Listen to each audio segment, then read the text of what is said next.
ایک رات میرے بابا نے وارث ماموں کو گھر بلایا اور ان سے کہا کہ ہم چاند کی شادی کرنا چاہتے ہیں, آپ اس سے پوچھ دیں کہ اگر کسی کو پسند کرتے ہو تو ہم اس کی شادی اس سے کر دیں, ہم جو ہے نا وہ اس کی مرضی کے خلاف نہیں جائیں گے. تو میں نے ان سے کہا کہ آپ ایسا نہیں کر پائیں گے. انہوں نے کہا کہ نہیں ہم کر سکتے ہیں. مجھے یہ تھا کہ مجھے پچھتاوا نہ رہے کہ میں شاید اس دن پاپا سے بات کرتی تو پاپا مان جاتے. تو میں نے ان سے کہا کہ پاپا میں ایک مسلمان مرد سے شادی کروں گی, آپ ایسا میرے لیے کر سکتے ہیں؟ اگر آپ کسی مسلمان سے میری شادی کریں گے تو ٹھیک ہے, میں شادی کرنے کے لیے تیار ہوں. میری گھر میں ایک سناٹا چھا گیا اور اس خاموشی کے بعد جو ہے یعنی سب فیملی والے رونے شروع ہو گئے. انہوں نے کہا کہ آپ اپنے مذہب میں واپس آ جاؤ.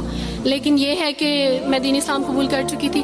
آپ یقین جانیں جس طرح لوگ مختلف ہیں اسی طرح ان کے مسائل بھی مختلف ہیں. مجھے مینٹلی بے انتہا ٹارچر کیا گیا. مینٹلی مجھے یعنی اس چیز کا احساس دلوایا گیا کہ ماما پاپا روتے ہیں. میرے پاپا نے آپ یقین جانیں خود کو پھانسی لگانے کی کوشش کی میری آنکھوں کے سامنے. میری ماما نے خود پہ پیٹرول ڈال دیا اور خود کو جلانے کی کوشش کی میری آنکھوں کے سامنے. اور میں اپنے روم میں بیٹھی یہ کہتی تھی کہ اللہ اگر میں حق پہ ہوں نا تو میری فیملی کو کچھ نہیں ہونا چاہیے. پھر بہرحال مجھے میری فیملی سے نکال دیا گیا یہ اس ڈر سے کہ میری وجہ سے دوسرے بہن بھائی بھی اس راہ پہ نہ چلے جائیں. اور وارث ماموں کو بلا کے مجھے گھر بھیج دیا گیا, ان کے گھر بھیج دیا گیا. جب میں گھر سے آ رہی تھی تو وارث ماموں نے کہا کہ بیٹی اگر آپ کا کوئی سامان ہے تو آپ لے لیں. تو میں نے ان سے کہا کہ اس گھر سے صرف ایک ہی چیز میرے ساتھ جا رہی ہے اور وہ ہے میرا نام جو ماما پاپا نے مجھے دیا تھا. میں چاند رات میں پیدا ہوئی تھی اس لیے انہوں نے میرا نام چندہ رکھا تھا. بس وہ نام لے کے آئی. آپ یقین کریں ہمیں کہا جاتا ہے جبرن اسلام قبول کیا جاتا ہے. اسلام قبول کرنے کے بعد وہ جبر کیا جاتا ہے کہ آپ سوچ بھی نہیں سکتے. آپ کو اپنے ماں باپ سے ہی ملنے نہیں دیا جاتا, آپ کو اپنے ہی چھوٹے بہن بھائیوں کے پاس نہیں جانے دیا جاتا.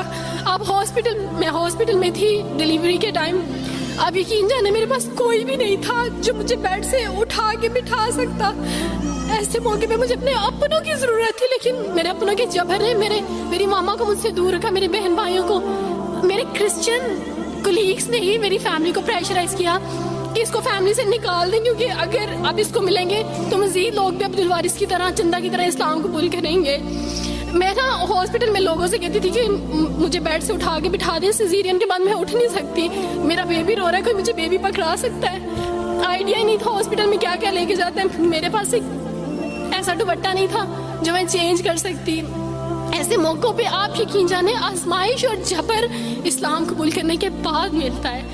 مجھے آپ سب سے توقع ہے, آپ سب اسلامک اداروں سے توقع ہے کہ اب آپ ہمارے لیے سٹیپ لیں. ہمارے اپنوں نے تو ہمیں چھوڑ دیا, انہوں نے جو ہمارے ساتھ جبر کیا اس جبر کے بدلے آپ ہمارے ساتھ نیکی کریں. اب آپ کیا سٹیپ لیتے ہیں نیو مسلمز کے لیے جن پر یہ الزام لگایا جاتا ہے کہ ان پہ جبر کیا جا رہا ہے؟ ہم پہ جبر نہیں, ہم پہ جبر اسلام قبول کروانے والوں نے نہیں کیا, بلکہ جن کے گھروں سے ہم آئے تھے اسلام قبول کرنے کے بعد جبر تو ان کی طرف سے تھا. ابھی کٹے بیٹھ کے روئیں گے.